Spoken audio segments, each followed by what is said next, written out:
અત્યારે અમે આવી ગયા છે ખૂબ જ ફેમસ એવા પાલડીના શિવાભાઈના ઢોસા ખાવા માટે। અને મિત્રો અહીંયાના ઢોસા ખૂબ જ સરસ આવે છે, એક વખત ટેસ્ટ જરૂર કરજો। અને તમને ભૂખ લાગે ને એને અડધો કલાક પહેલાં અહીંયા આવી જવું પડે, કારણ કે અહીંયા ખૂબ જ વેઇટિંગ હોય છે રવિવારના દિવસે। અહીંયાનું એડ્રેસ છે પાલડી મહાલક્ષ્મી 4 રસ્તાની થોડેક આગળ આવો ત્યાં જ આ શિવાભાઈના ઢોસા મળે છે।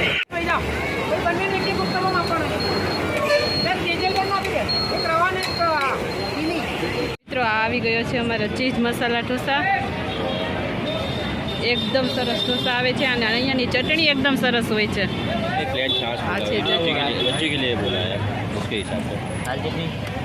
હા, અને આ ચટણી બહુ જ સરસ હોય છે ટેસ્ટમાં। જો સાંભાર એટલો સરસ હોય છે અને ચટણી તો બહુ જ મસ્ત હોય છે। અને આ છે રવા મૈસૂર મસાલા ઢોસા। મિત્રો હવે ઢોસા જોઈને ભૂખ લાગી ગઈ છે, ચલો જેને ઢોસો ફેવરિટ હોય ને મન થઈ ગયું જ હશે ઢોસો જોઈને। રવા મૈસૂર મસાલા ઢોસાની પ્રાઇસ છે 150 રૂપિયા। તો અહીંયા આટલી ગીરદી હોય છે, બાજુમાં જ છે મંચુરિયન વાળી, ઢોસા ના ભાવતા હોય।